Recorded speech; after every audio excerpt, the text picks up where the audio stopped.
Like most people, I love Superman. This character is a staple figure for me. He's a huge part of my life and has been there for me every step of the way. I grew up on the Superman animated series, watched the Chris Reeves movies a bunch, read a ton of comics, watched a lot of shows, watched a lot of animated films, and more relevantly, played a lot of video games. A lot.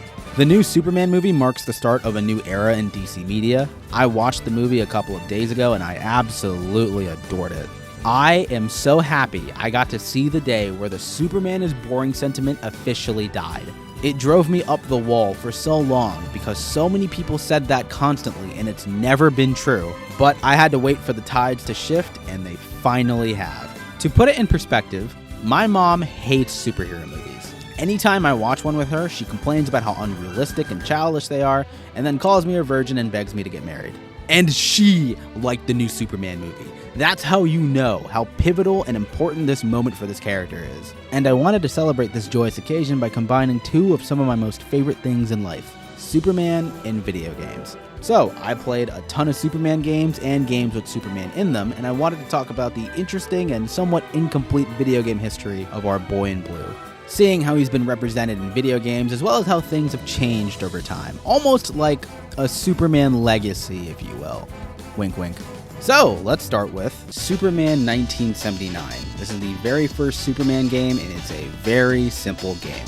You start as Clark, and the first thing you do is head into the phone booth. From there, you fly across a mazy metropolis, catching bad guys, dropping them off at jail, retrieving broken pieces of a bridge to put it back together.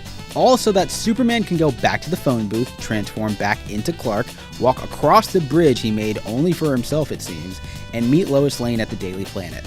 When you accomplish all of that, the game plays an infinite montage of the in-game areas until you close it. It took me about 10-ish minutes to complete it, and I guarantee you someone out there has probably beat it in less than a minute, and if there is any footage of that anywhere, I'd love to see it. There's not much else to talk about with this game because of how small and bare it is compared to what we have now.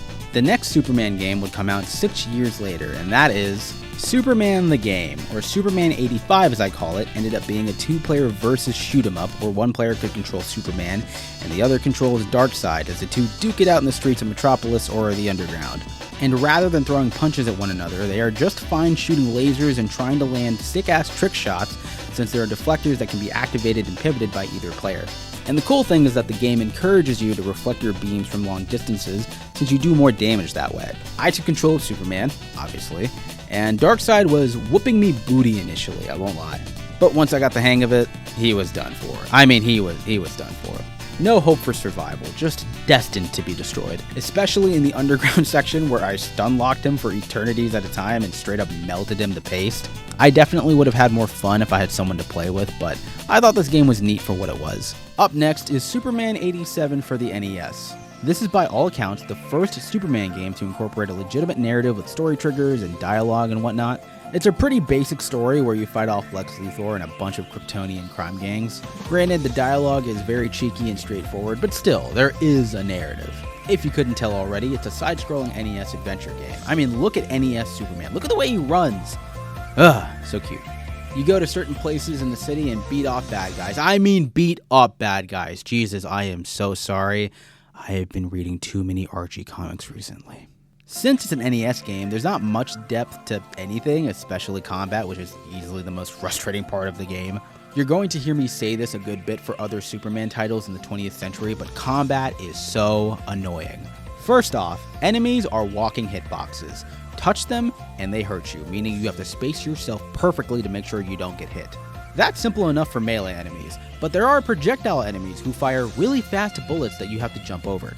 The thing is, Superman is both slow and jumps really high, so you have to calculate your jumps accordingly, otherwise you take damage either way. You either land on the bullet or you land on the guy. And if Superman takes too much damage, then he reverts back to Clark Kent, where he's even slower, jumps less higher, and he can't use any of his powers. His powers are effective in specific use cases, like using flight to get on top of buildings, which has these neat ascending and descending transitions, heat vision to make quick work of enemies, or using freeze breath to freeze the underground mobs of super speed zombies. These bastards would give runners in Left 4 Dead a run for their money, my lord. He has a bunch of other powers too, including X-ray vision, and I think it's pretty cool that he has access to all of them here. Outside of that, there's not much else I have to say about this game. I ended up beating the game out of pure spite because I wanted to get it done solely for the purpose of this video, and so I didn't have to play it anymore. So from that, you can probably gather that I didn't enjoy it much. But there is one thing about this game I really like that most of you won't care about, but I promise it will make sense later. I really like looking at this map of Metropolis. Metropolis is my favorite fictional city ever, and I just love how they list out all the different districts and boroughs. It's very stupid, I know, but trust me, it will make sense later, I promise. But for now, we move on to Superman 1988, an arcade beat-em-up where the gameplay is separated into two segments. There's the beat-em-up segments where you travel across the US to places like Las Vegas and DC where you can somewhat fly and punch and kick fools, including these annoying flying douchebags who only exist to snatch all of your quarters. And there's the rail shooter sections where he gets access to heat vision and apparently ki blast, which is something I wasn't aware of until I saw a long play of the game, which is pretty cool. There's oddly no freeze breath, and his powers are separated by the segments of gameplay.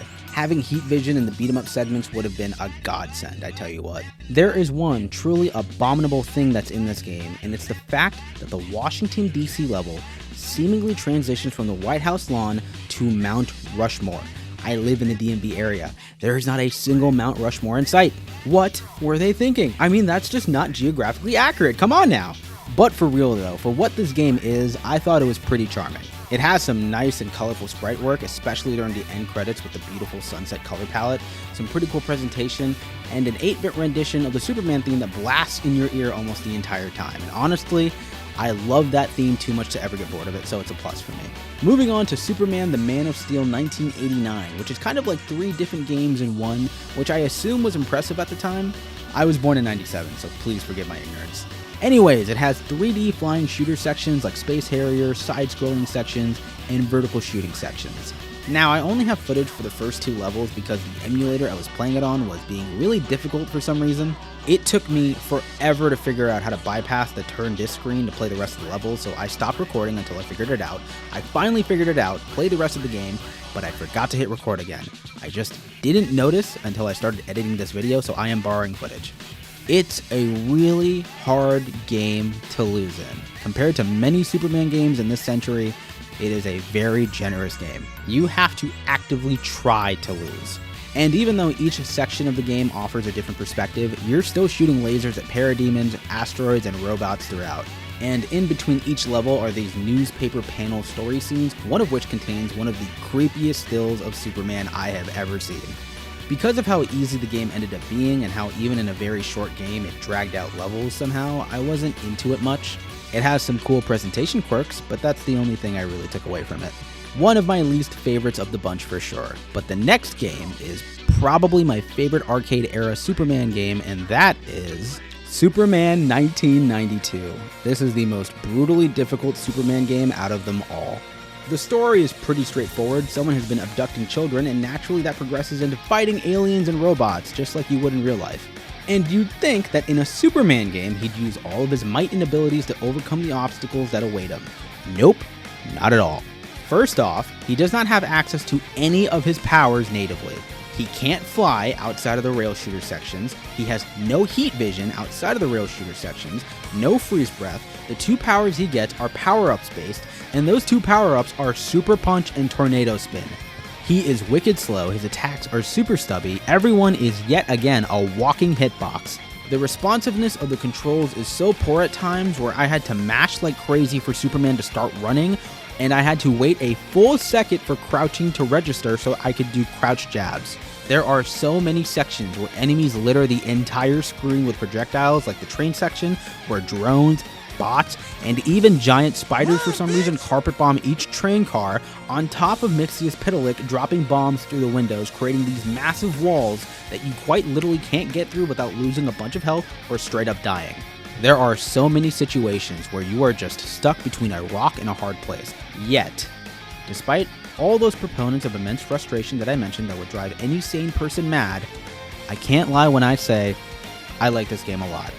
I'm a bit of a sadist when it comes to challenge and BS in video games because it makes getting past the finish line oh so rewarding, plus the music of this game is excellent. I couldn't get the final level's theme out of my head for days. It looks really good, it has more than a handful of really dope levels, and I appreciate the overt challenge no matter how frustrating it was. It's definitely not a Superman experience as much as it is a game with a thick Superman coat of paint, and even though I faced many situations where I was on the verge of leveling entire cities out of anger, I was hooked the entire way through and ended up enjoying it a lot. A lot of the sentiments I have about this game transfers over to the next game, which is The Death and Return of Superman, a beat-em-up based on the iconic Superman story. And in this game, you play as Superman, Cyborg Superman, Eradicator, Superboy, and Steel, which I think is wicked cool. Even though everyone has the exact same functions and mechanics as one another with basic attack strings, key blast, flight, grabs, and a massive AoE attack, it's a sick idea for a video game to play as multiple potential Superman successors. And for the kind of game this is, I think it was executed well enough. To get this out of the way now, yes, it is yet another highly toxic 90s arcade game where you can't let enemies even think about you or you take damage. Honestly, the first half of the game isn't that bad with the normal gangsters.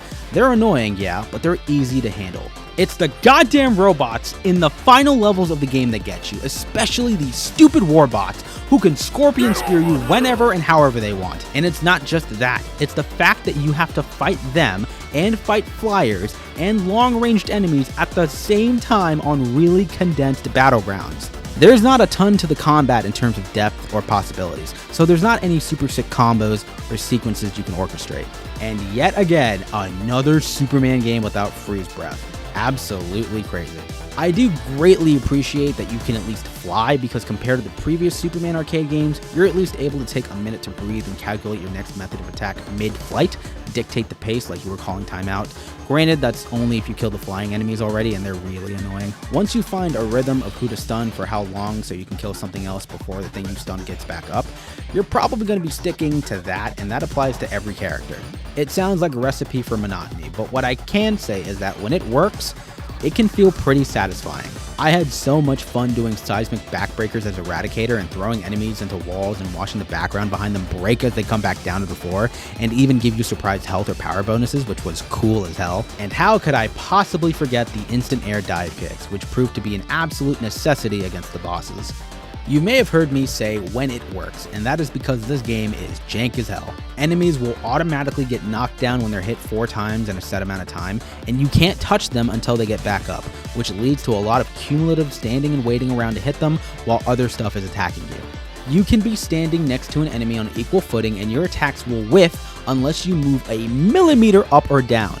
If 2 enemies overlap each other, the game will throw a dart to decide whether or not you can hit 2 enemies at once or not. Because if it says no, good luck. I was able to power through and complete the game, and while I don't think anything will take Superman 92's title belt in the BS punishing department, this game certainly has its degrees of difficulty, to say the least. When I put it all together, even with its faults, I think it's a dope game. So that's 2 Superman games in a row that I liked. Can it go to 3? Unfortunately not, and that is because Superman 97 is hands down one of my least favorite games in this entire legacy. It's a black and white side-scrolling collectathon where the only way to progress through levels is by finding keys hidden in them, by exploring or defeating certain enemies, and then going to these hypnotic launch pads to proceed. And all of the complaints I've had about previous games in regard to combat and speed and responsiveness are here too, but I just don't think this game does anything unique to supplement those issues. The overall art direction isn't much of a looker, the movement is really stifled, especially during flight where it feels like you have to play a subconscious game of Flappy Bird to get to where you want to go. You go around in these teensy levels that don't have much going on, and the core gameplay loop isn't very engaging. It's a very short game, mind you, but it was never able to get its hooks into me. And honestly, I don't have much else to say. It's pretty innocuous, and coming off of the 2 previous games that I liked, this one was underwhelming for sure. However, this, as far as I know, does mark the final strictly 2D Superman game to ever be made. By this point in time, 3D games were quickly becoming the standard for video games thanks to Virtua Fighter, so it makes sense that Superman would eventually have to make the jump to 3D.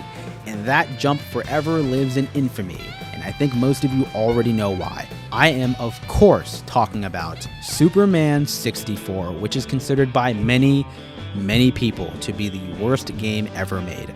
I am not a hyperbolic person when it comes to labeling stuff as the worst by any means, but I can definitely understand the notion here. I mean, I couldn't even get the emulator I was running it on to display at full screen. It just refused to work. It was probably furious at me for even booting up the ROM for this. Obviously, it's using the Superman animated series as a baseboard for its visuals, but that is as useful as the animated series ends up being for this game. Lex kidnaps some of Superman's friends, puts them in a virtual world, and Superman must rescue them by flying through rings and beating a boss every so often. Now, even though flying through rings is a majority of the game, I will honestly say I didn't mind these sections that much. Are they monotonous as hell and super weird to do at first? Absolutely, but once I got a feel for flying in this game, I kind of thought it was a vibe. I am a huge sucker for that like N64, PS1, PS2 fog, if you know what I mean. So it was more often than not kind of blissful for me to fly and soak in the aesthetic, and I started to find more enjoyment the longer I flew through rings. Going around corners and making sharp cuts at high speed is kind of cool actually. And for what it's worth, I didn't entirely mind the outdoor interludes in between flying missions where you have to escort a car to the end of the road, blow away tornadoes with some of the most questionable breath effects I've ever seen, and defeat a certain amount of enemies before proceeding. Even though the game's very stiff controls made these portions a lot more troublesome than they had to be, I think they were nice changes of pace that didn't overstay their welcome. If the game had me outside, I was kind of enjoying myself a little bit. Dare I say it was kind of fun in spurts, a little bit. And you may be saying, didn't you say you agreed with the notion that this is the worst game ever made? Well, if you're so unashamedly stating that you had fun with this game, how could that be the case? It's because I think the true suffering that comes from playing this game isn't from flying through rings. Oh no. The pain this game inflicts upon those who are foolish enough to play it comes from the indoor sections. These levels, my god, trying to do anything, whether it's moving, punching, or trying to do something as simple as opening a door is torture. And that's just playing the game, okay? That's just gameplay feel. When it comes to the level layouts, the narrative objectives, and the backtracking, it just feels so gross and wrong. There's not a single moment I enjoyed while playing an indoor level, but the level that truly pushed my patience to the limit was the Daily Planet level where you have to rescue Jimmy Olsen from a parking lot maze enshrouded by darkness. Now, the idea isn't inherently bad. I think the idea of designing a parking lot to be like a confusing maze is cool, but moving around makes it so arduous it's insane. There's very little visual landmarks at all. You have to have the eyes of an eagle and the memory of Sean Spencer to backtrack through this place effectively. I wasted so much time looking for the cell Jimmy was in, and even more time looking for that black car with the key card underneath it. Progression through these levels feels artificial on a level I can't quite explain, and it's the same feeling across the board. I can't express enough how much I despised playing through these levels. But even though this game's reputation is what it is, and for good reason, it is also one of the funniest games I have ever played. Everything Superman touches explodes, like he was in a SpongeBob episode, including cars with people in them, and cardboard boxes which can actually damage him. The way he lies on the floor in a vegetative state after getting hit as the camera circles around him as if Quan Chi smacked the hell out of the back of his head in an MK4 ending is utterly hilarious. Despite the Daily Planet level infuriating me to no end, it did have moments where I was crying laughing. Darkseid just randomly appears in the middle of the parking garage out of nowhere and he just stands there menacingly. Naturally, I lasered him to death, but then right after, I carry his T-posing corpse all the way to an MPD squad car who will quote-unquote look after Darkseid while Superman continues to save the day. Darkseid, look after, police. Not to mention the litany of bugs and glitches, so you have a game that can boil your blood to no end, but also make you laugh at a moment's notice. Long story short, this game is infamous for a reason.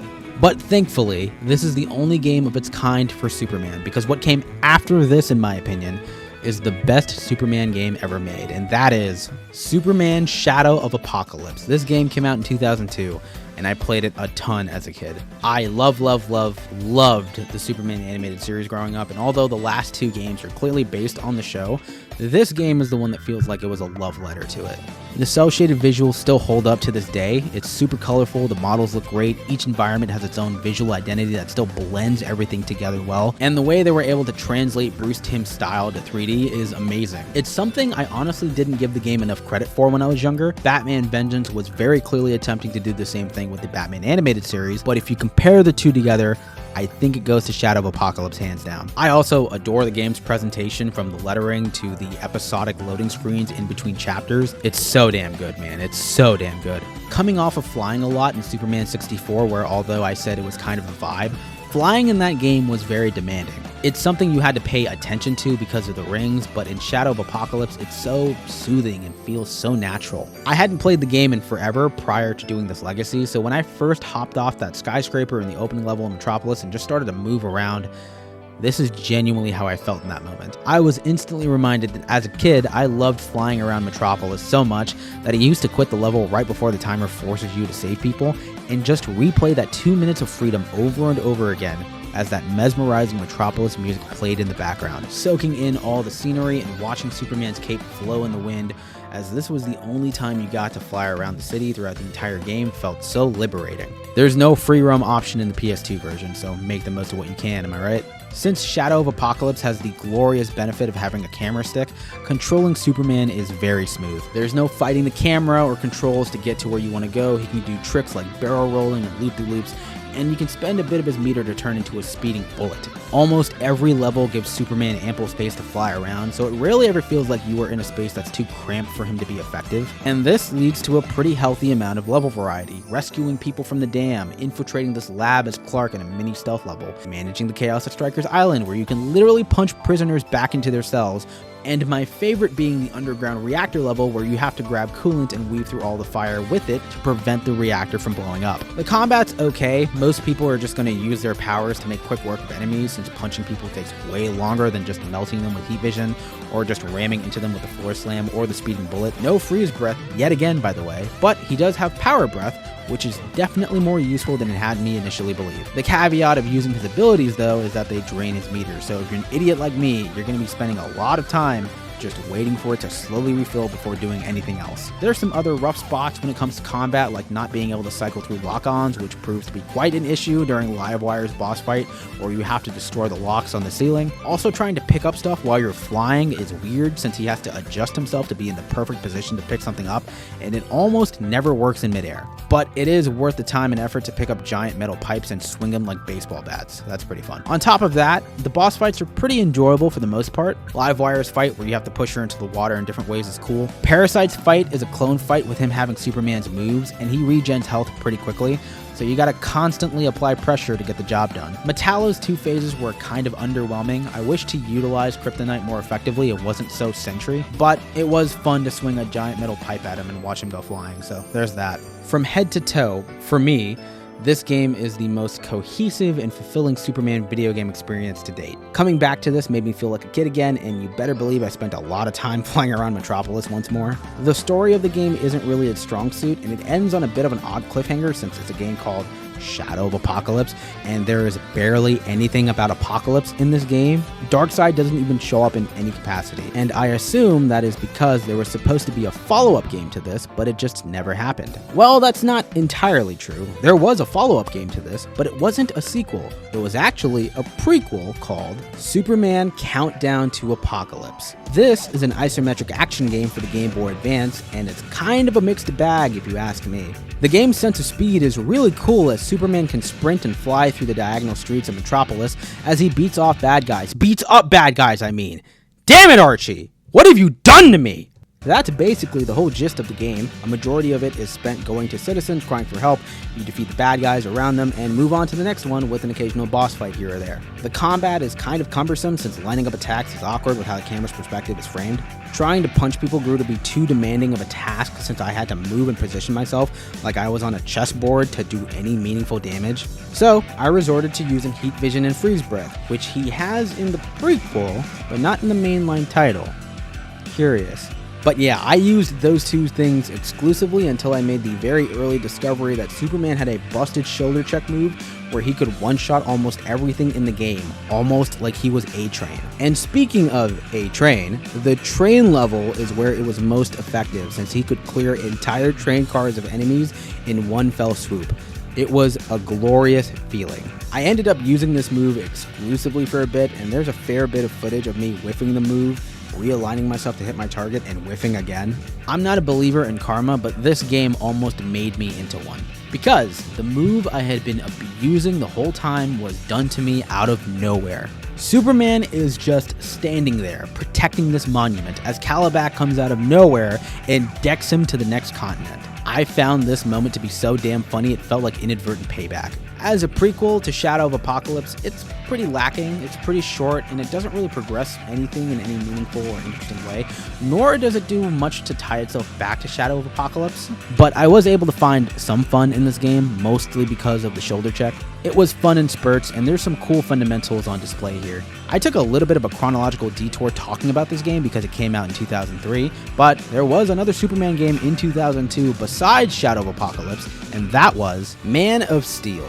The last 3 Superman games represented the animated series. Man of Steel, however, represents, in some way, Superman Y2K. In this story, Brainiac 13 infects Metropolis with a tech virus that makes it truly a city of tomorrow, with how highly advanced everything becomes, with the stipulation that it has to be drab as hell. Metropolis is usually a vibrant city, but in this game, it's super gray and lifeless. It does allow for Superman's colors to pop though, so there's that. Anyways, Brainiac comes back one day and is like, I want my ish back, and Superman just won't tolerate that kind of tomfoolery. He has no patience for these entitled whippersnappers. I mean, have you heard the way he sounds in this game? I'm going to save that railway if it's the last thing I do. He sounds like a 1940s baseball announcer calling a game between the Brooklyn Dodgers and the Phillies. If you know, you know. In order to beat Brainiac, Superman has to travel to different areas of Metropolis, World, outer space, and even the Phantom Zone, which is sick. I love sci-fi Superman, and I think it's a grossly underrepresented aspect of the character in non-comic book media. So seeing the willingness this game has to even cover that territory in a way is pretty cool. A lot of the environments are pretty dope, especially nighttime Metropolis and outer space. My story experience was weird because for some reason my ROM just never showed any of the in-game cutscenes. I completed a mission, got the victory screen, and was thrown immediately to the next level. I got massive whiplash going from Detroit to the Phantom Zone at a moment's notice. Because of that, there's not much I can really say in regards to the story. I mean, it's there, but that's kind of secondary to this whole thing anyway. What's really important is how the game plays. Well, the best way I can summarize this game's gameplay is that it is like a very light mech game with Superman plastered all over it. Think Armored Core or Gundam, but much less complex. A majority of this game is hovering around and using freeze breath or heat vision to take down enemies. Melee isn't focused on by design, it's more of a tool to use in tandem with the other abilities. You cannot punch things to death, that's for sure. There are objectives where you have to blow out fires and save civilians and carry objects to different places. However, when Superman has something in his hands, he becomes really slippery for some reason. It's so weird to control, it's like Superman is being dragged behind an invisible jet ski as innocent people die. There's not very much depth or possibilities in the game's mechanics or systems, so it can definitely get monotonous since there's no feeling of evolving tactics or progression. Fundamentally, this game is pretty rinse and repeat, but it also has some really solid set pieces and level design to help alleviate that monotony, and it hits a fair amount of runner's highs because of it. Chasing a runaway train and clearing its path of enemies, wiping out a bunch of Bizarro clones and putting out fires before fighting Bizarro himself, infiltrating Brainiac's ship to destroy the core and escaping before it blows up, and basically any mission that takes place in space. Having to defend these ships from space missiles in this wide open area where you have to fly around as fast as you can is exhilarating. And the city sections are very fun to traverse through because of how dense they are. I challenged myself to go through as many tight spaces and make as many sharp cuts as I could to my next mission. Flying in this game feels pretty cool, but it is very weird to pull off. This game's stick scheme is by far the most uncomfortable one I have ever played. The way it works is that up and down on the left stick moves Superman up and down, but left and right on the left stick moves the camera left and right. Left and right on the right stick moves left and right, but up and down moves the camera up and down. The layout is alternated in a truly bizarre fashion. For the first hour of this game, my muscle memory was fighting for its life. Mentally and ergonomically, I just could not accept the control scheme. But I got used to it eventually, and I ended up enjoying the game a pretty good bit. It has problems for sure, but it does some really cool things and is representative of a comic line that we will probably never ever see in non-comic media. Plus, it has some dope extras with a handful of Superman costumes and even includes a free roam mode where I can fly around Metropolis and space with impunity, which means a lot to me. So that leaves us with the final Superman game on the list, which is Superman Returns. This is a movie tie-in game from 2006, and as someone who played a ton of movie tie-in games in the 2000s where there were entire buffets of them at every corner, more often than not, they were kind of weird games. They were obviously made as a means for brand synergy and were given the very tough task of being representative of its corresponding film, while also establishing itself on its own merits. A few were able to excel for sure, but others weren't able to rise above their restraints. Superman Returns to me is kind of in the middle. The story and sequencing of this game makes no sense at all, as there is almost no cohesion between what you do in game and what's happening in cutscenes. The only times it happens is at the beginning of the game when you're in World and fighting Mongol, and when you fight Metallo later on. Outside of that, the cutscenes are basically retelling the events of the movie. Fight Bizarro and you beat him. What do you get? Cutscene of Lex Luthor. Dragons invade Metropolis. What do you get? Cutscene of Lex Luthor. Mongol comes to Metropolis from World for round 2 with Superman. Lex Luthor. Riot shows up and his clones are wreaking havoc across Metropolis. Lex Luthor. Beat the final level of the game, you get an ending of the game that has nothing to do with what you did at all. Everything that happens in the cutscenes is in the background, and to call the disconnect odd would be an understatement. On top of that, the way the story progresses leaves a lot to be desired. There are very few dedicated story missions in the game. You know those small crime missions in the Arkham and Spider-Man games that spawn randomly to keep players from getting bored in the post-game? Those are this game's main missions. You complete one, and you have to wait for the next one to spawn. I waited a good bit after I did the first mission, and the next one just wouldn't spawn for me. So I flew around for a bit, holding the right bumper to fly, and the next mission spawned. I thought that the mission spawned based on how long you hold the flight button for, so I just started flying around at Mach speed and crashing into buildings to force the spawn, and it worked. Over and over again. It wasn't until later that I figured out it was timer-based when I went idle and the camera automatically started spinning around Superman. It does so slowly as the somber Metropolis themes play in the background. This idle, whatever you call it, is genuinely so relaxing, you have no idea. Long story short, this game has some very, very rough edges, but when you play it, when you get a feel for how it works, what it's going for, and what it's trying to accomplish, it proves to be a game with a rock-solid foundation for what a Superman game could have potentially have been with proper refinement. It makes such an incredibly strong first impression in the tutorial. You fly for a bit, some meteors come down, and you understand how to use your powers and what to use them for. Then you see a giant meteor shower coming from the sky, and you're tasked to fly up there. That initial sensation of flying high above the city and picking up more and more speed as you extinguish meteors was magical. If you played No Man's Sky and you remember the first time you went to outer space, this feels just like that. Metropolis is massive, and even though it's not very distinguished, it's big enough ground to sell you on the scope and speed of Superman. It never gets old watching him break the sound barrier numerous times in the same flight. To me, this is the best flying out of all the Superman games, and it's not just flight where you can see the potential. When it comes to combat, Superman has a lot he can do. He has an entire move list. There's nothing quite like pulling off a 1,000-punch finisher.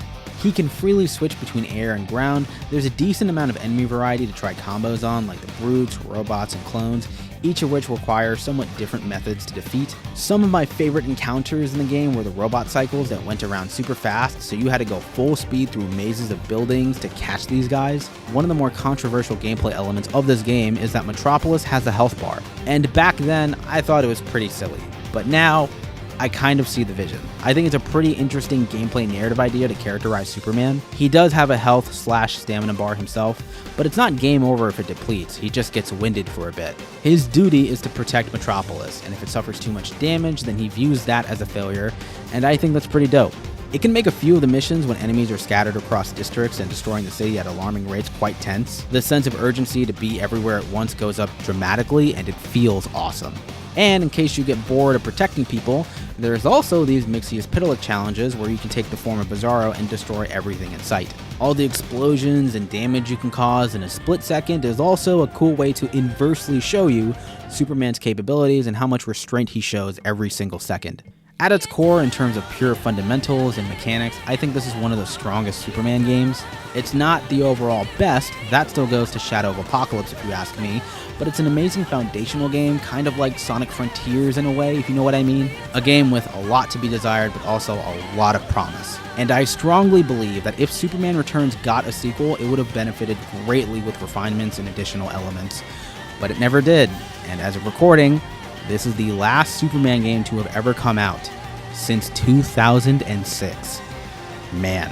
So that's every mainline Superman game, and it's hard to believe that he hasn't gotten anything by himself in almost 2 decades, which is pretty insane given how iconic the character is. But despite not getting a solo game in so long, he has been in a bunch of other stuff that allows him to work in different video game formats and explore the character in ways that haven't been done in his own games. So let's take a look, starting with Justice League and Justice for All. This is a side-scrolling beat-em-up on the Game Boy where each mission has pairs of JL members who run through the level together. Wonder Woman and Hawkgirl, Green Lantern and Martian Manhunter, Flash and Batman, you get the idea. Superman has 3 missions in this game, one with Wonder Woman as they apprehend Lex Luthor in Metropolis, one with Hawkgirl in the skies of Metropolis destroying debris and fighter planes, and of course one with Batman for the final level where they all team up to take down Luthor once and for all. In terms of gameplay, it's yet another game where everything hurts you and there's very little you can do to circumvent it. A lot of levels will result in you dying in less than a second because of how much burst damage enemies can do.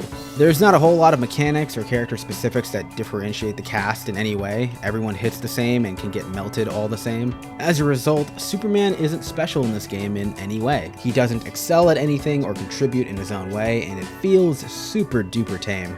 It's a pretty short game, and for a Justice League game, it leaves a lot to be desired. This game did end up getting a sequel made by a different studio with Justice League Chronicles. This game has a new overhead perspective, a fully dedicated pixel art style that is way more consistent and vibrant than its predecessor, which had a weird mesh of 3D models and 2D backgrounds. I'll get this out of the way now. I enjoyed this a lot more than Injustice for All.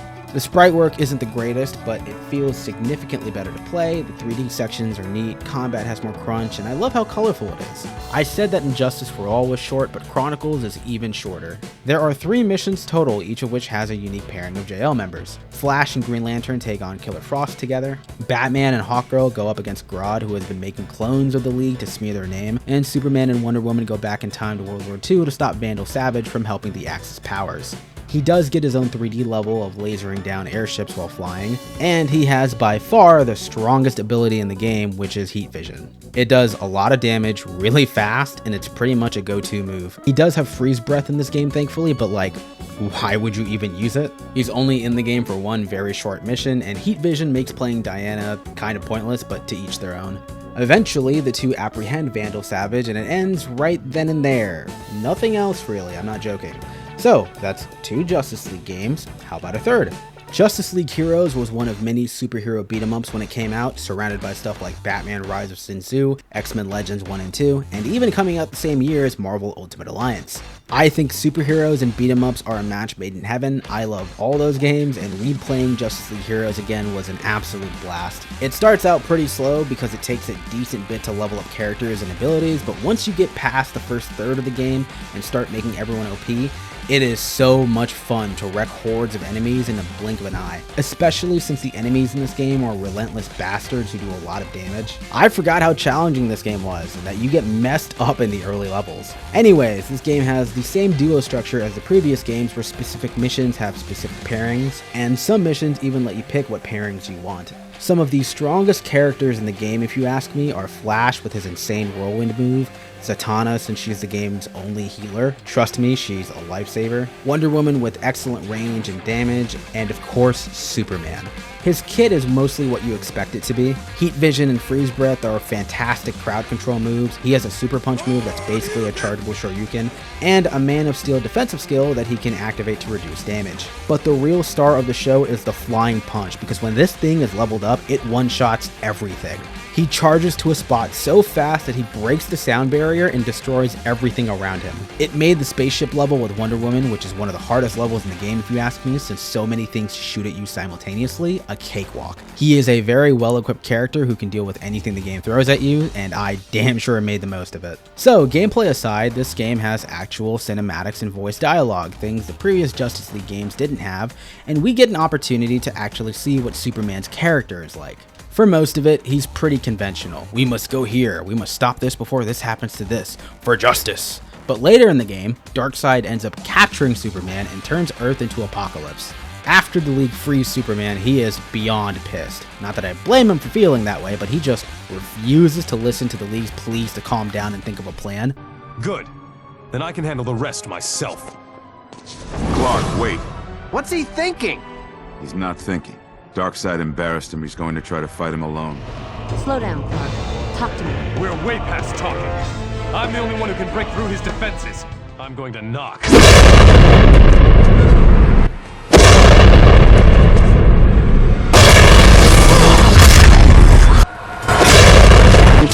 Look, all I'm saying is, do not let this dude trick or treat during Halloween. I'm not giving him candy. I'll give him my entire house. Just leave me alone, okay? I'm scared. This dude just goes in, guns blazing, and there's even a section where you have to chase after him and protect him from parademons as he destroys every giant door in his path. And even though it only lasts for like 10 minutes, it's pretty cool to see a side of this character handled like this, or at least I think it's pretty cool. But yeah, this game rocks. I love it. I wish there were more DC beat-em-ups in general. And on a side note, this game's soundtrack is very underrated. If you don't believe me, look up Justice League Heroes Surface of Mars and listen to that. You can thank me later. So that is 3 Justice League games, and most of you might not be aware that there's actually a 4th one that came out a couple of years ago called Justice League Cosmic Chaos. Now, even though it says Justice League in the title, this is actually a DC Trinity game with assists. Superman, Wonder Woman, and Batman are playable, while Flash, GL, Aquaman, and Cyborg can be called as summons whenever you need them.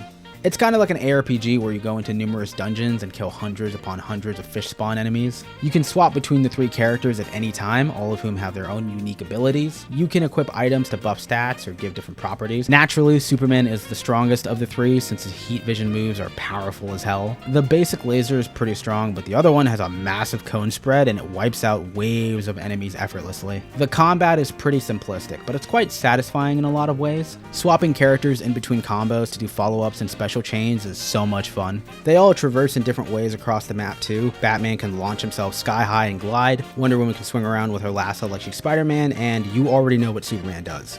And yes, it's the best way to get around. It's also the most soothing. Not to mention there's a lot of side content here, from the amount of side quests to the wealth of suits and DC collectibles littered around. The story is centered around Mixius Pitalik and Starro invading Happy Harbor. Starro brainwashes Flash, GL, and Aquaman to siphon their powers, and the Trinity have to rescue the rest of the League and stop the invasion. It's pretty evident from the cartoony visuals that this game has a very, very light tone. There's tons of cheese, quips, and zingers throughout the game courtesy of Mixius Pitalik, but Superman joins in on the fun too. Superman has always had a dorky sense of humor, and I think Nolan North does a great job of displaying how happy Superman is with telling his super cheesy jokes, almost like he's rage baiting Batman and Wonder Woman throughout the entire game. Just listen to some of this stuff. Hey, if trees had mouths, would they bark? No. Oh, come on, Batman. I was really rooting to tell that one. Duh. Hey, Bruce. What happens when you don't deal with the root of your problems? You deal with the subsequent consequences. Subsequent, get it? No. Does blocking the hallway count as an obstruction of justice? Another comment like that and I'll obstruct your face. Why do you think he wants us here? I don't know, but I hate the suburbs. Oh, that's a shocker. The rich guy who stands on gargoyles all night isn't a fan of the suburbs? Why don't you drop the sense of humor? Why don't you buy yourself one now? Don't know why Mixie needs a boat. He already has a yacht to talk about. He's quite the jokester, but he's also the lovable Superman most people fell in love with when they were younger. There's tons of shining examples of Superman being Superman in this game. My favorite being him volunteering to do everything on Mixius Pitalik's to-do list because of how sad he gets late in the game. We've got to cheer the guy up somehow. If he's happy, he'll use his powers without thinking. Are you sure they weren't completely stolen by Starro? Definitely. I can feel them. He's as strong as ever. He just has to believe in himself. With a fair amount of DC games having more mature and serious tones, it is nice, like truly nice, to see such a jubilant version of this character exist in a universe where he is allowed to stay jubilant. I know some people will write this game off because it looks like it was made for kids, but if you're a big DC fan, I think you'll enjoy this game a lot regardless of how old you are. And I say the same for the next game, although I'd be shocked if most of you haven't played it yet, and it's Lego Batman 2 DC DC Superheroes, the amazing sequel to the amazing original. My brother and I played the first one a lot together, but we surprisingly didn't play the second one together. I ended up playing it by myself once, way back when, and I don't remember much about it, so this was kind of like a first playthrough for me, and man, what a game. This marks Superman's debut as a playable LEGO character, and the way they introduce him as a playable character is amazingly well done. For a good chunk of the first half of the game, you play exclusively as Batman and Robin. In order for these two to get past obstacles and progress, they have to constantly switch suits and coordinate who goes where before the other one is able to achieve a task that allows the other one to go on and achieve their task. Basically, there's a ton of back and forth between these two, swapping and backtracking. It takes a lot of effort to get a level done. But at the halfway point, when Batman and Robin are stuck in the Ace chemical plant, Superman shows up to help, and most things that took Batman and Robin 10 minutes to do in previous levels, Superman can do in like 10 seconds. He can't do everything, such as manipulate electricity, but the immediate relief he is for these two was such a great way to show both how powerful he is, but most importantly, how helpful he is. He doesn't have a meter attached to his moves like he does in other games, so he can do whatever he wants whenever he wants. Once Superman is unlocked, he can fly wherever he wants to, and let me tell you something. I have heard John Williams' Superman theme a ton throughout my life, especially during this legacy where the arcade games played it a bunch.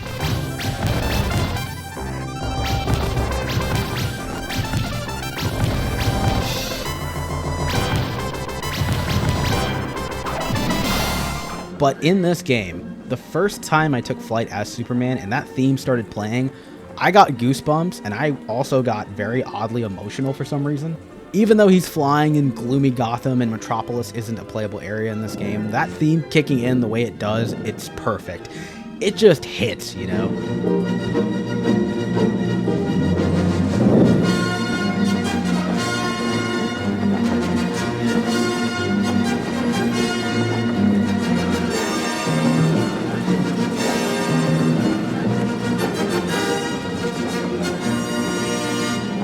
Everything it took to get to this moment paid off. It really did. I legit spent like 20 minutes after this moment just flying around until I finally started the next mission. And from that point in the game up to right before the final level, this turns into a world's finest game. Embracing all of the comic book silliness and heart that comes from these two teaming up, just a plethora of missions with Batman and Superman helping each other out as they try to take down Lex and Joker. Superman is obviously the go-to character, but Batman contributes in a lot of other meaningful ways. I'm really glad the levels were made to show both of their strengths rather than just being so one-sided. There's a lot of fun levels with a lot of fun moments. There's a segment where Superman becomes weakened from exposure to kryptonite to the point where he can barely use any of his powers. Batman saves him, but Batman's Batmobile got demattered, so Superman, in order to get around, has to take the Robin cycle.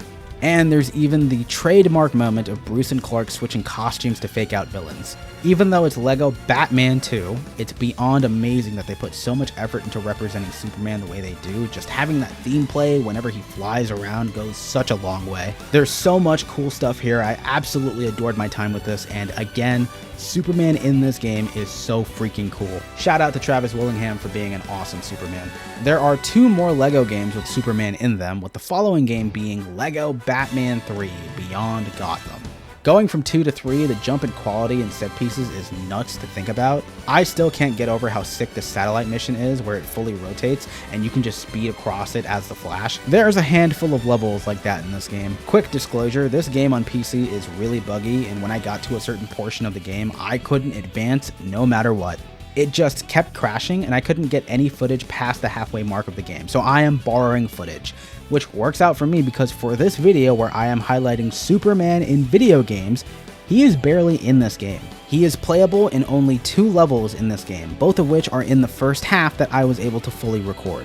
The rest of the league get their shine in this game, which makes sense considering how heavily featured Superman was in LEGO Batman 2, but still, it's definitely odd. He's passively in the background most of the game, helping out any way he can, and he ends up taking a lot of punishment in the process of fixing things. He gets mega big as a result of restoring the planet to its full size, and he is immediately mind-controlled by Brainiac. Big Superman serves as the game's final boss, and the jail have to break him of a spell, which they try to do with practical methods since they don't have any kryptonite on deck, but nothing works. Through the power of friendship, Batman gives a loving speech and is able to break the mind control. Afterwards, Superman captures Brainiac, and that's about it. Game over. There's not much else to talk about in regards to Superman in this game. He can do everything he did in LEGO Batman 2, except he can now freely switch to Clark Kent, which is wicked cool. I really like his look and suit. I'm a huge sucker for that crest design, and outside of that, nothing else. No Metropolis to fly around, no Superman-centric things since the game was really focused on the lanterns, which is dope. But surely he gets more in the next DC LEGO game, right? Well, no, but kind of yes. Let me explain. LEGO DC Supervillains is the next LEGO DC game, and honestly, it might be my favorite LEGO game ever. It's kind of a toss-up between that and LEGO Batman 2 for me, but it's a damn good game. The idea of making a villain-centric game is so cool to me, and they executed it really well. It's so fun. But if you haven't played it before, you may be asking, what does Superman do in a game called DC Supervillains? Well, not very much initially. In the opening act of the game, the crime syndicate shows up pretending to be friendly with the League and ends up kidnapping them and taking their place as the Justice Syndicate. The supervillains are overjoyed at first, but get mad jelly when it's discovered that the crime syndicate are even more evil than they are, and the villains decide to expose them. Eventually, the Justice League are rescued and they team up with the supervillains to take down the Syndicate and Darkseid. Each League member ends up defeating their counterpart, including Superman taking down Ultraman with Solomon Grundy's help. Story-wise, that's the most Superman gets in this game. The Justice League aren't in the spotlight here, so obviously they're not going to get a whole ton of screen time. Plus, gameplay-wise, Superman isn't any different from his previous LEGO iterations aside from how to actually pull off his moves. He's the same as he's ever been in these games, but he does get one thing in this game that he doesn't get in any of the other LEGO games. And I want to highlight this thing about the game because while it may seem minute to you all at first, it's something to think about in the grand scheme of things. Remember how I said that the last solo Superman game was in 2006? DC Supervillains released in 2018, and the connection I am making here is that from when Superman Returns was released, DC Supervillains is the only game since then where Superman can fly around in Metropolis. To me, it is mind-boggling to think that 12 years had passed before Superman could be allowed to fly in his own city. And, just to put it in perspective, there hasn't been a game since DC Supervillains where Superman can fly around in Metropolis. Almost 7 years later. In my opinion, it's something to think about. So best believe I flew around a lot, and it felt so right to do so. I mean, just to look at him. Mwah! Beautiful. There has been no LEGO DC game since Supervillains, so this is, as of right now, Superman's final LEGO appearance. Before I talk about Superman's most recent appearances in video games, I'm going to take you on a little detour first. If you don't know, I'm a massive fighting game fan, it's my favorite video game genre, and Superman has been in a handful of them. How he has been established and represented over the course of the last 3 decades in fighting games is a very interesting thing for me to analyze. So let's start out with the first official appearance of Superman in a fighting game, which was Justice League Task Force, which came out in 1995. This game was basically Street Fighter 2 vanilla with DC characters. There's no supers, no real combos outside of jumping heavy into sweep, old reliable. No defensive mechanics outside of blocking. Every character has exactly 4 special moves outside of Cheetah and Despero, who only have 3 for some reason. It's a standard fighting game that came out in that time period that, besides the IP, doesn't really do anything unique gameplay-wise. I will say, though, that this game's pixel art and presentation is pretty dope. The contrastingly bright color palette is great, and it has some of the coolest looking stages I've seen in a 90s fighter. But let's get to why you're really here. What is Superman like in this game? Well, he's rocking his 90s haircut and doing it damn well, that's for sure. He has heat vision, freeze breath, flight, which I will tell you right now is completely useless, and flying punch, which I argue is his best move. It completely skips neutral and it does a lot of damage. Heat vision is surprisingly slow and freeze breath can't combo from anything, but it's a good wall to keep people away, and if they end up getting frozen, the damage is completely unscaled. His normals are okay, he has some good pokes and some decent checks with his heavy buttons, but that's really about it. Playing as Superman in the arcade mode was fun for the most part. I was able to defeat all of the very, very similar looking Justice League robots that Darkseid deployed before eventually meeting the Madman for our final battle, and then proceeding to whoop his butt. There's not much else here after that. I think all things considered, this is a good first try with Superman in a fighting game. His second appearance in a fighting game was 13 years later with Mortal Kombat vs. DC, a game I am forever grateful for. When it was first revealed, I was so hype as a kid. I grew up a huge MK fan. I played UMK3 and the 3D games like crazy. I was always longing for a DC fighting game when I was a kid because Marvel got so many, and the first DC fighting game I got to see was a crossover with Mortal Kombat. For my 10 10-year-old brain at the time, that was just insane. Seeing Superman, Batman, and Wonder Woman square off against Scorpion, Sub-Zero, and Sonya was so cool. This game also made me adore Shazam, who quickly became a top 3 DC character of mine. I want you to remember how this image looks. I want you to keep it in mind. It will prove to be very important later on. I played MK vs. DC a lot as a kid, and I didn't think too much about it outside of how fun it was to play as my favorite characters in a fighting game. But returning to it after so long, man, this game is rough. It's broken as hell. The rage mechanic is so BS, it's ridiculous. It is super jank and incredibly stiff to control. I know that's what defines the 3D MK era, including this game, but I truly did not remember the severity of the stiffness. Just trying to move in the 3D plane is an obstacle within itself because movement is tethered to both the left stick and the D-pad. Not to mention, it's just really weird to see DC characters animated like they were MK characters. Everything from their strings to their idle stances, and do not even get me started on some of these fatalities and brutalities. The story exists. I don't think they were able to fully capitalize on these characters clashing since they interact with each other in such meaningless ways to advance the plot. There is a global rage conjured up by the combining of Darkseid and Shao Kahn that makes everyone want to fight each other, and Superman is DC's champion who ends up beating Dark Kahn at the end and saves the day. It's a really cut and dry story. There's honestly nothing else that gets expanded upon. And while I'm being thorough, Superman's arcade ending is him getting ornaments from the wizard Shazam so that he becomes fully immune to magic. It's just this still image and nothing else. But that's enough of that. Let's talk about Superman, because he's actually pretty cool in this game as a fighter. He has some good pop-up strings, he has the normal Superman specials you expect, Heat Vision, Freeze Breath, and Flight are here, and they're all very effective moves, especially Freeze Breath, which can be done numerous times in a combo and leads to resets. He has 4 other special moves though. One is a hit grab that throws people to the other side. He has a full screen ground tremor that OTGs and restands in the right circumstance. He has Shao Kahn's shoulder charge and inhale, which is a move I wish he had in more games. He sucks people in and he can do some wild stuff off of it. For one, if he combo breaks, he can immediately use it as a reversal to start a combo.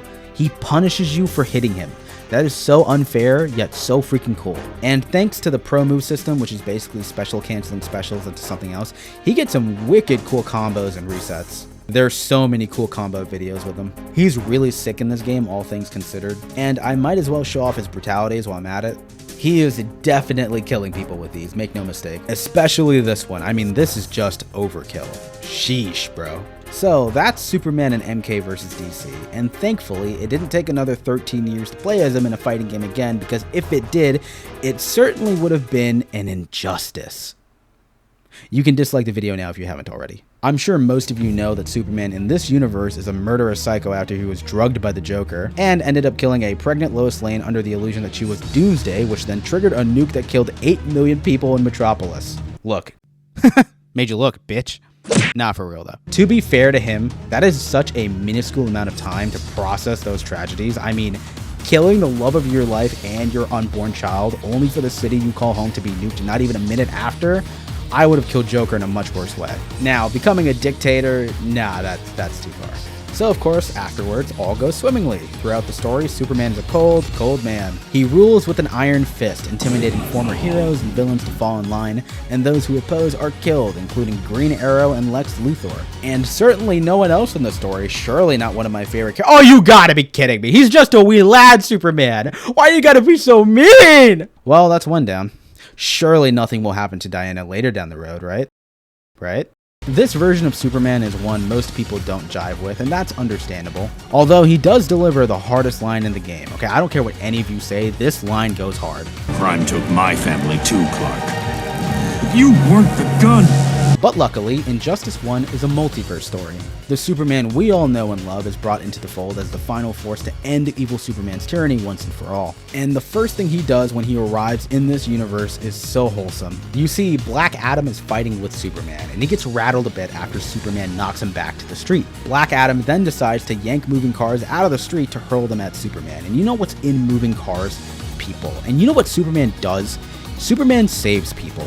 So, good Superman does what he does best in high-pressure situations involving innocent people, and he... Whoa, what are you doing? What are you doing? Superman, there's people in this car! Superman, no! Eventually, good Superman takes down evil Superman and ends his empire, imprisoning him in a red sun chamber, never able to hurt anyone else ever again. Or so we think. Ooh, to be continued, huh?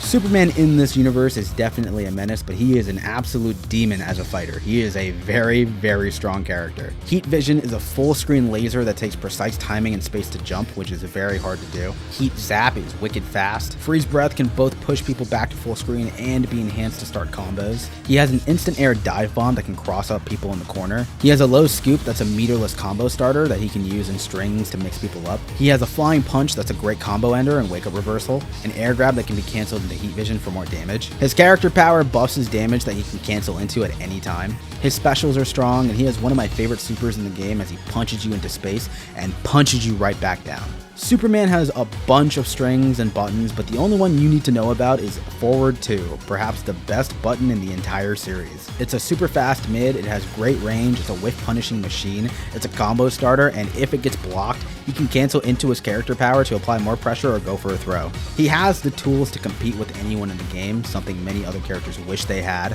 He was highly picked in competitive tournaments and had really good results. He's also super well represented in the game. He has a bunch of cool costumes like Cyborg Superman, New 52, and even a dope looking Man of Steel suit.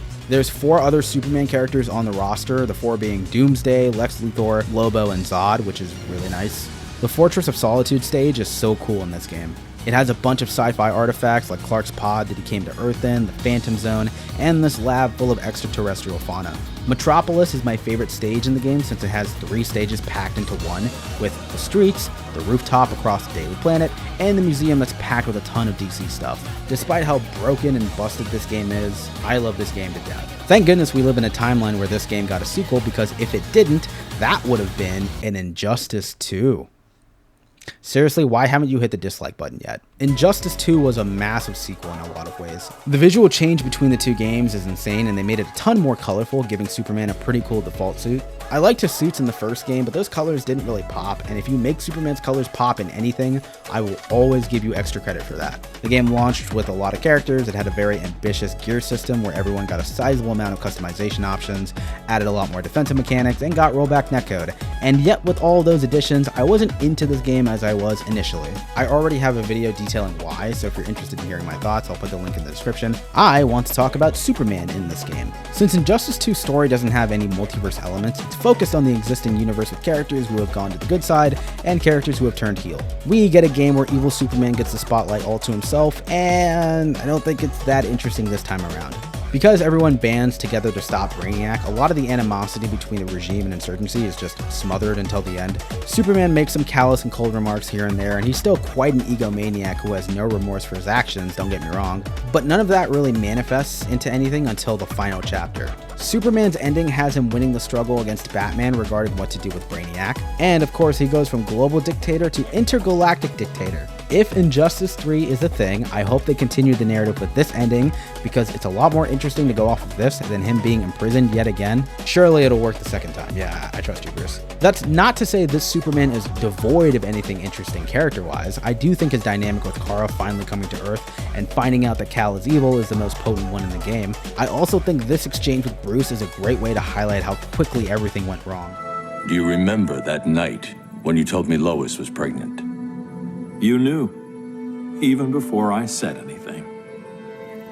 That was a good memory. From another lifetime. I miss the people we were then.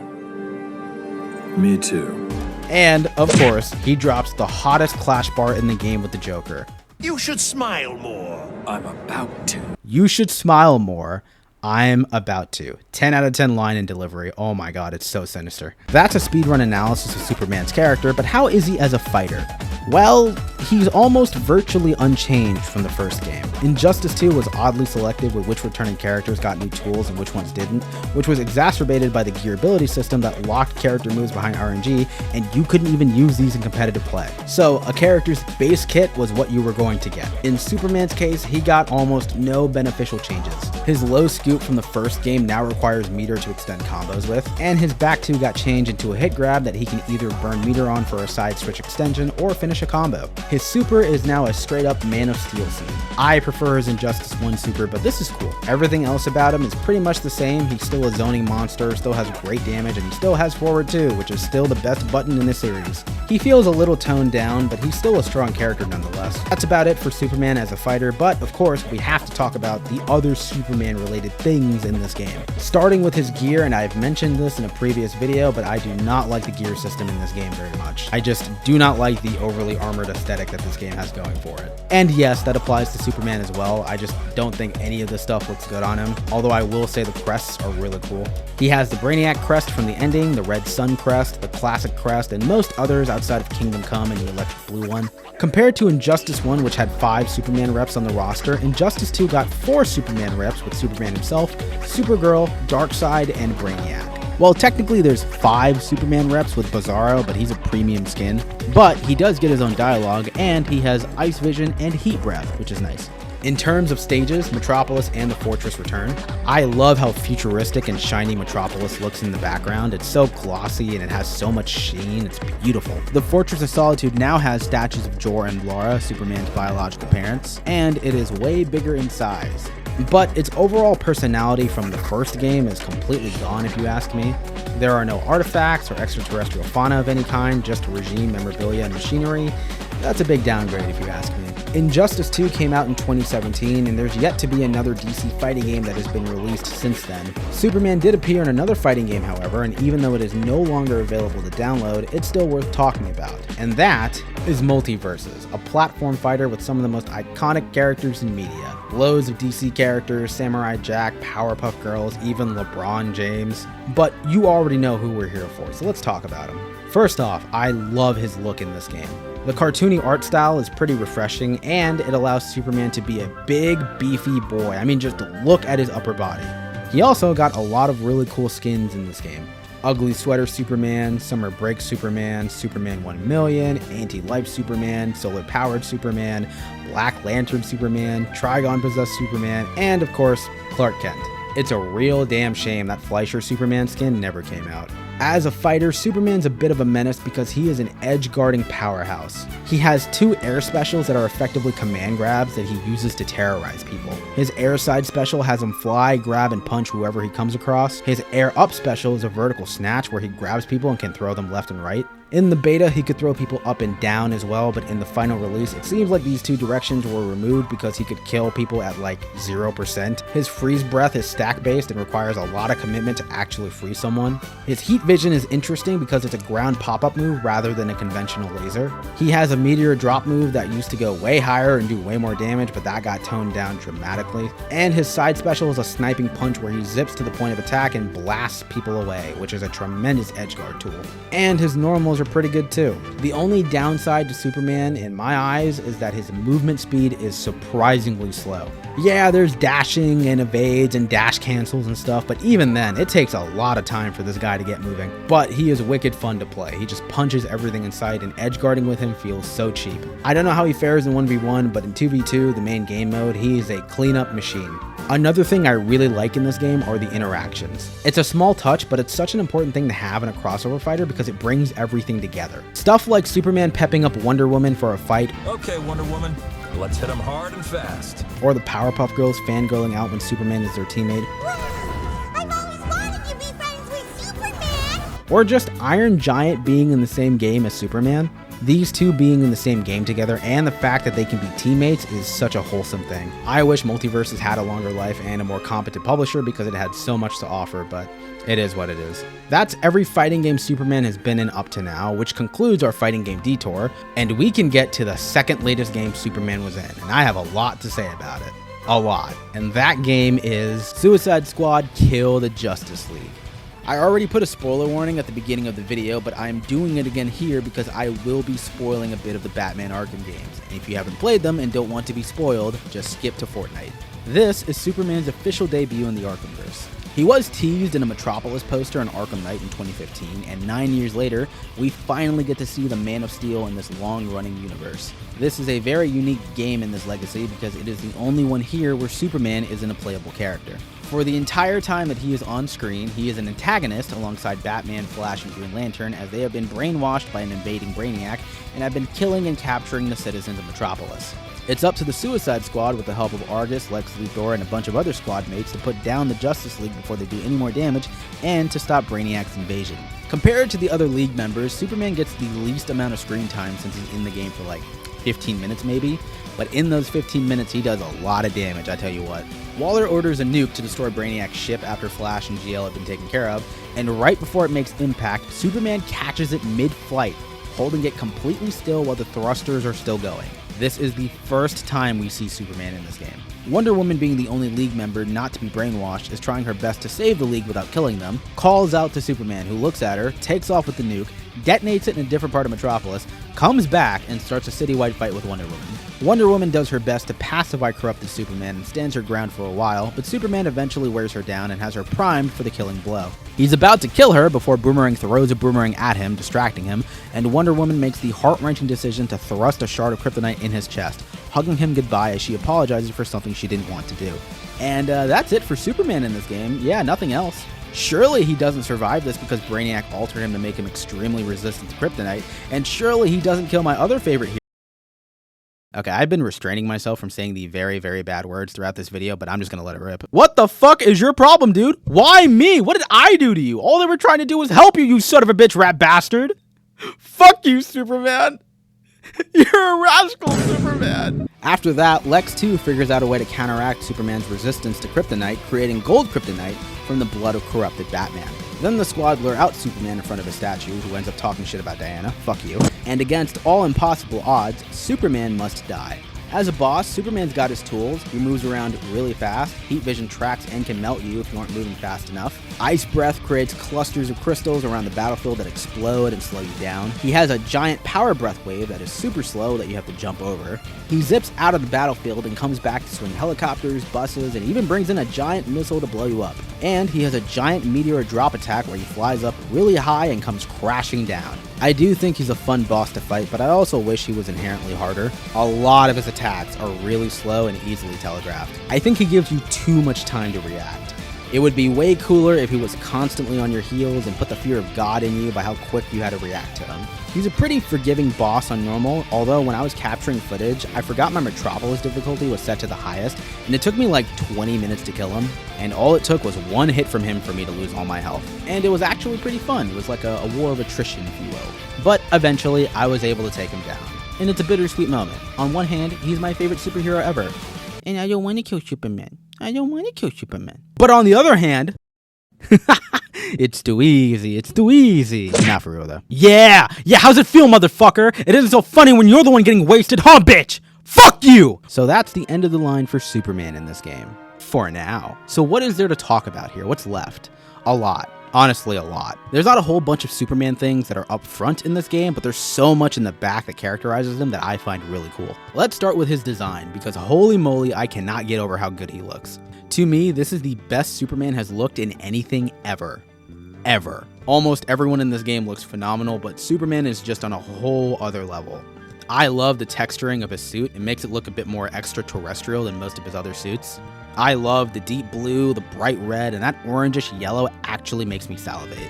I mentioned earlier that I'm a huge sucker for that new 52 crest, and the fact that that is his crest in this universe is amazing. It being shiny as hell is a beautiful touch. And of course, his face and his hair with the iconic spit curl are pure perfection, and I love how massive his upper body is. He is a big, bulky boy.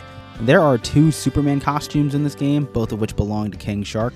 One being the default one, which he is way too big to fit in and ends up tearing through a bit of it. And he also gets what I have coined the Shark Kent skin, where he has a toupee. Something I think is pretty funny. That's it in the costume department, but there's a lot of cool looking banners in the game. Superman gets a bunch, with my favorites being the tarot card, the close-up shot, and of course the Alex Ross homage banner, which is simply incredible. And before I move on, there are a couple of Superman characters in this game, and they look amazing. I love Lois's design. I love how youthful and stylish she looks in this universe. Both of the Lexes look great. I especially appreciate how insanely slimy Lex 2 looks, and Hero, aka Toyman, looks awesome too. Then we get to Metropolis, and oh my god, it is so beautiful. I am biased. I already said Metropolis is my favorite fictional city ever. I've roamed around in a ton of Metropolises during this legacy, from the NES game, to the 3D games, to the fighting games, and Kill the Justice League's version of Metropolis is utterly jaw-dropping. It's not surprising how good the city looks, considering that Rocksteady has made some of my favorite video game environments, games like Arkham Asylum and Gotham City and Arkham Knight, but to me, they outdid themselves with Metropolis. Gotham City and Kamurocho were my favorite video game cities before this game released, but this easily takes the crown. I boot up this game sometimes just to slowly walk around and take in all the insane detail. I love Metropolis for its highly advanced retrofuturism, and this city delivers on so many fronts. From the letterings on buildings, to the models of the cars, and even the Skyrail. Oh my god, I love the Skyrail in this game. Remember in the NES Superman section where I glazed a map of Metropolis for some reason? That's because the fondness I feel for that is retroactive. Seeing this map from '87 and seeing this game now, with some of the districts here being fully realized the way they are in Kill the Justice League, is crazy to see. Just witnessing the city's evolution throughout so many games over time, all culminating into this, means so much to me in ways I cannot express. It is so large, there's so much distinction, so much verticality, so much density, so many handcrafted elements, so much DC stuff crammed into it, and so many iconic landmarks. The Superman statue in Centennial Park, which has been in many other games, looks phenomenal here. The giant steel Lex Luthor waterfall. LexCorp Tower being the highest elevated building in the game is so fitting. Sullivan Place, where Lois and Clark live together. 344 Clinton Place, Clark's first apartment when he moved to Metropolis. The Hall of Justice is mesmerizing. I love all the League-related stuff in here, including their statues. If you go to Toyman's quarters later in the game, he has Superman and League stuff all over with giant trading cards of Superman lined up around his station. You can also see all the villains the heroes have faced in this universe already, and you can see that Superman has already fought Metallo. And of course, the Daily Planet, which looks amazing from the outside, and it is from my eyes the second tallest skyscraper outside of LexCorp Tower. It is so tall and so elevated that it even has its own Skyrail plaza. Like, that is so cool. But the inside is even better. The architecture and the overwhelmingly retro-futuristic aesthetic is 11 out of 10. You can see Lois's desk, Perry White's office, as well as Clark's desk, which has a picture of the Kents on it, Jimmy Olsen's desk, which is loaded with Superman stuff, and across from Jimmy's desk is another desk that is crammed to the brim with Flash, Green Lantern, and Wonder Woman stuff. There's a lot of cool Justice League things in the planet, but there's also really cool headlines to show what the planet was covering before the invasion, like Brainiac first invading Metropolis, Batman's stint as the Demon Bat after he'd faked his death, Lex Luthor potentially making a presidential bid, and the most relevant story for the video being Superman openly sharing his Kryptonian name with the public.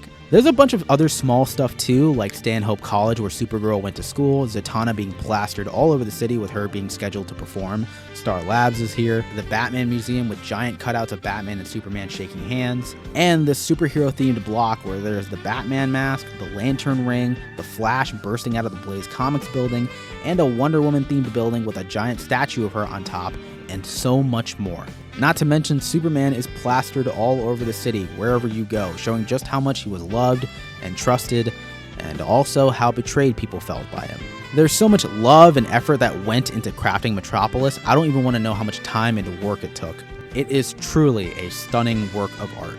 Even though Superman isn't a playable character in this game, I am somewhat able to fulfill my fly around Metropolis as Superman fantasy by picking Deadshot or Lois. It's not quite the same thing, but I will take whatever I can get. So that's everything, right? Nothing else to go over, we can move on now? Wrong. We gotta talk about the boy. And not this boy, because there's a lot to him prior to his corruption.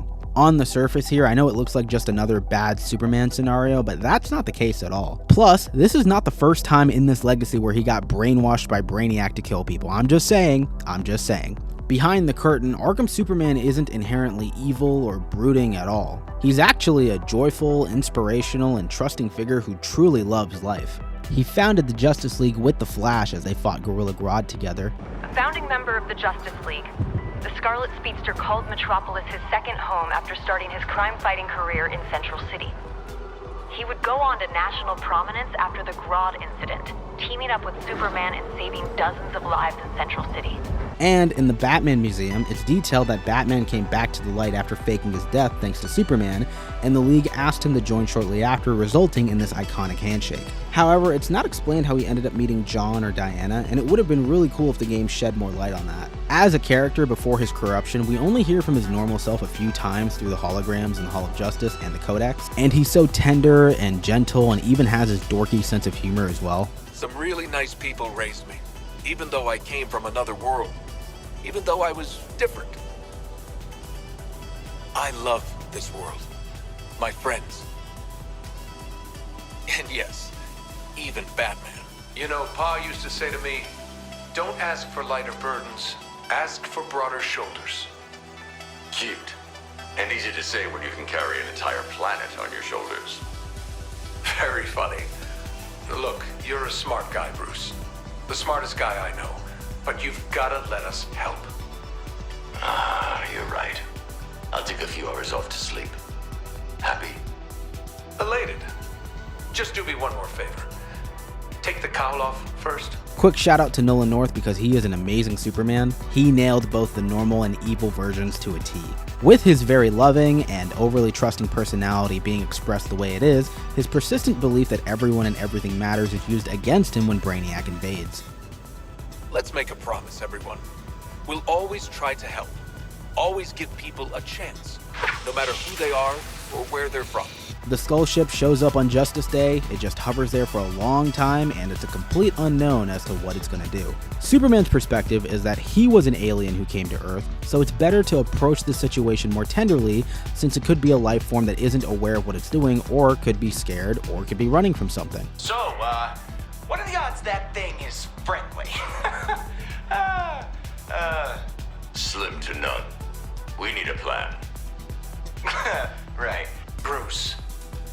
He's right, Cal. I understand your caution, really. But that thing hasn't even fired a warning shot yet. Yet. I'm with Cal on this one. Diplomacy first, lead by example. Isn't that what we do? I don't like it. I know, Bruce. And if I'm honest, neither do I. But we have an example to set. Especially today. It's a trap. Agreed. That much is apparent. I hear you both, but we have to go in good faith. What if I had come to Earth and... Cal, buddy, I mean, let's be real. You didn't show up in a giant skull. I didn't choose how I got here, Flash. Now, I'll admit it's not the most inviting presence, but if we can avoid fighting altogether, we owe it to the people of Metropolis to try. They know the strength of the League, everyone does. Now let's show them our heart. Our compassion. We're in this together, gang. The five of us united, there's nothing we can't do. Let's show them our intentions. You know what they say about good intentions, Clark. Superman, being who he is, goes up there anyways, and the League follow him to back him up, where Brainiac baited them, uses kryptonite to subdue Superman, and ends up capturing and corrupting him, Green Lantern, and Batman. From there, the rest of his characterization falls upon a couple of characters. The first being Metropolis, which is littered with tons of stuff that shows how much the League and Superman were loved. The second being Lois, whose transmissions recap story events and lore bites. Before Superman's boss fight, she begs him to break free of the corruption and fight for the city who has relied on him to keep them safe for so long. Superman. I don't know if you are watching. Pray that you are. Whatever Brainiac has done to poison your mind,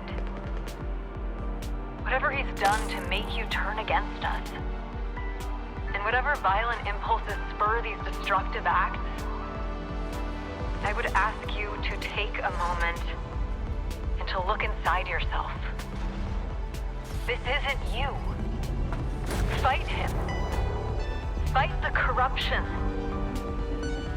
For years, you have been Metropolis's greatest guardian and a friend to all who live here.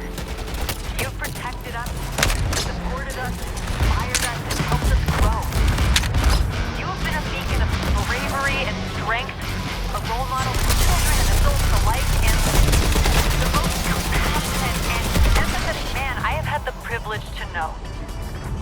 I don't know how Brainiac did this to you, but behind the corruption, I know some part of the old Superman must still exist. Please, find him again. You don't have to do this to your city, to your home, to your loved ones. I know how often we've called you to fight for us, Superman. We owe you a debt that can never be repaid. But we need to ask one last favor of you. One last fight. Stand up against what you've become. Stop what you're doing and return to us. We need you now more than ever. Please. Please fight him for us. And after he dies, Lois gives a very touching memorial of him, again emphasizing just how much she was loved and trusted, and how dreadful the entire situation with the League being gone is. Metropolis, this is Lois Lane, and the worst has come to pass. Superman is dead.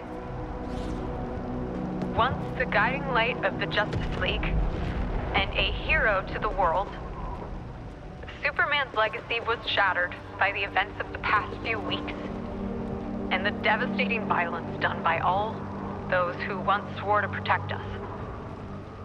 Like the 4 members of the Suicide Squad, Metropolis isn't giving up. I'm not giving up. Not if there's any chance of saving lives and getting Brainiac out of our city. In light of everything that has happened, it is easy to feel hopeless. It is easy to lose faith when it feels the best of us have failed. But in times like this, it is not about being super. It is about being human. If there's one thing we can take from the Man of Steel we once knew, let it be his spirit of perseverance, resilience, and strength in the face of impossible odds. Another tidbit I'd like to add is that the Squad kind of likes Superman as well. Boomer hates Flash, Deadshot loathes Green Lantern for locking him up for something he didn't do, and Harley obviously has history with Batman. But Superman? No one hates him. Well, except for these two. But no one else hates him. In the episode 3 Brainiac fight, where he takes Superman's form and belittles his inherent goodness as showcased here, I might not share his debilitating desire to do good, but the last son of Krypton's powers do have their uses. Superman may have had the brawn, but he lacked the might of my intellect. Oh, the potency locked behind his foolish morality. Prepare yourselves. I finally see why Kal-El was so excessively jovial. Heat vision. The destruction of Krypton perplexes me. All this power, and they couldn't defend themselves. Kal-El had so much potential as a weapon. I'll see it's put to good use. Throughout the fight, the Squad rip into Brainiac and tell him that he could never measure up to being Superman. All right. So not super, but still tricky super. Can't use organic sunlight, so you got store-bought? For shame! Can't even use the sun! You need bloody crystals! Could have copied Superman's hair, did ya? No, because you're a coward! Should have stuck to just being Brainiac. You couldn't feel those red undies if you tried! This is something they do not do in the previous 2 fights where Brainiac takes Flash's and Green Lantern's forms. So later in the game, it's revealed that the Justice League perhaps weren't as dead as people thought, and Flash and Green Lantern end up being rescued. And after these 2 were rescued, it was pretty evident for a bit that the Trinity would come back so that they could all fight the final Brainiac together. Unfortunately, that never happened. It sucks so much ass that this game wasn't able to get its original ending because it lost support so early. We never hear from Batman, Wonder Woman, or Superman ever again throughout the entire game, and it sucks. I would have loved to have seen Superman return and see how he'd react to all of the death and destruction of a city, as well as what he would have felt after learning that he had killed Wonder Woman under Brainiac's control. The game did get an ending though. In the final scene of the story, Batman and Superman do come back and knock out the last Brainiac, and it is then revealed that the League, except for Wonder Woman, ended up being clones instead of brainwashed, which shatters the plot into a million pieces. I do not like this ending at all. From the direction the story was going in, they weren't supposed to be clones, but because support was cut so early, they had to resolve it somehow. Despite how messy the plot ended up being towards the end, I am the only person you will hear say this on the internet, by the way. I would love for this to be continued. They have such a ripe canvas to tell more interesting stories in this universe from this point forward. Yes, the clone ending does remove a decent chunk of the weight and impact of the story, but it doesn't remove the tragedy of what happened. It doesn't erase the fact that the League's faces and iconographies are forever tethered to all of the death and destruction that happened. I think it'd be really cool to see a future installment where Superman and the League now live in a world that has seen what they're capable of and are no longer trusting of them. instead being more fearful that the League could do this again. And that fear and anger is then manipulated by Argus and Lex 2 to drive his presidential bid that would sway public opinion and public defense to be more anti-vigilante and anti-metahuman. There's so much that can be done, but I will save that for a separate video. Despite so many people saying that this game completely disrespected its heroes, I just don't see it, especially in Superman's case. There's so much reverence in the game for both the character himself and his history that I think is presented in an incredibly unique fashion that will never be done again based on reception and public opinion. Me, however, I would kill the Justice League. Fuck you! To see an Arkham vs. Superman or Justice League game that isn't a live service. That's enough copium for me. Let's move on to the final game, and you know what it is. It's Fortnite. I originally was not going to include Fortnite because I thought it was only going to be a skin. But then the trailer showcasing the Superman mythic came out where you can super punch, laser, and fly around, and I immediately told my friends, okay, fine, I'll play Fortnite. I mean, for this video, I had to, right? Before I get to his skins and most importantly his mythic, I want to highlight the accessory items that he got in this game. His Daily Planet glider, his emotes, his sprays, and his dope ass looking pen and ink skin. These were all items that were in the separate Superman pass, things I had to grind for. It took a decent amount of time for me to finish the dedicated pass, and once I got everything, I gotta say I was very happy with this package. The Daily Planet glider is amazing, I love the way the globe looks, and of course, the pen and ink skin is incredible, like holy moly.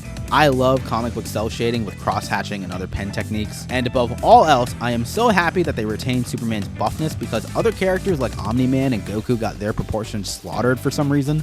I legit cannot get over how weird Omni-Man looks in this game, but anyways, both of the Superman skins look immaculate. The movie skin is gorgeous, I love the texturing and the beautiful shades of blue, red, and yellow.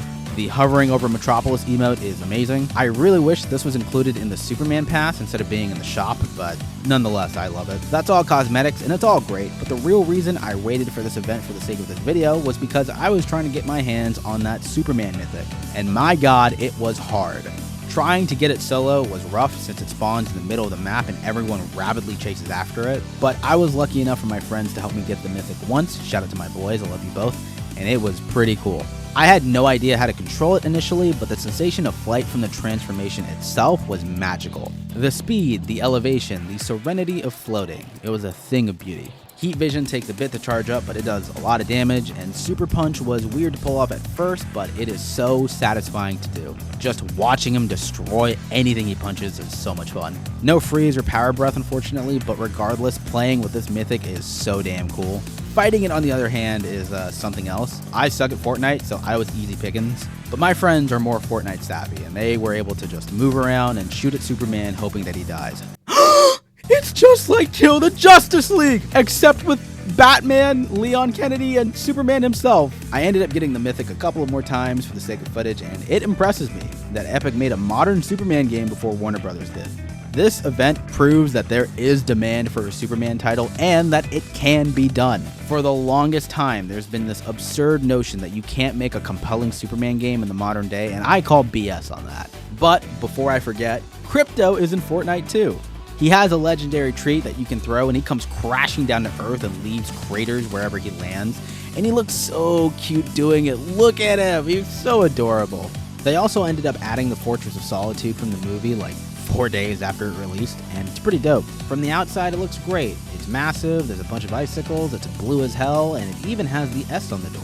On the inside, it's a bit barren outside of the terminal and the giant sun-honing microscopes. There's a hologram of Superman in here who you can buy equipment off of and talk to him about where he comes from and what he's doing in the Fortnite universe, and his dialogue is pretty in character. Another cool thing is that many NPCs in Fortnite can be damaged while Superman takes no damage at all. You know, Man of Steel and all that. It's a nice touch. So yeah, that's Superman in Fortnite. They knocked it out of the park with this one, and with this being Superman's most recent appearance in a video game, that brings this legacy to a close. And I had such an amazing time doing it. It was so much fun going through all of these games and seeing what they had to offer for a character I deeply love and was been there every step of the way for me. And since I had already played most of these games before, revisiting them was a trip down memory lane. Just seeing all of these games, playing them again, and not only remembering how much I liked playing them, but also how old I was when I first played most of these. What life was like for me back then, how drastically things have changed over time, but also how much has stayed the same. My living conditions, my habits, my family, my friends, my undying love for video games and comic books and art.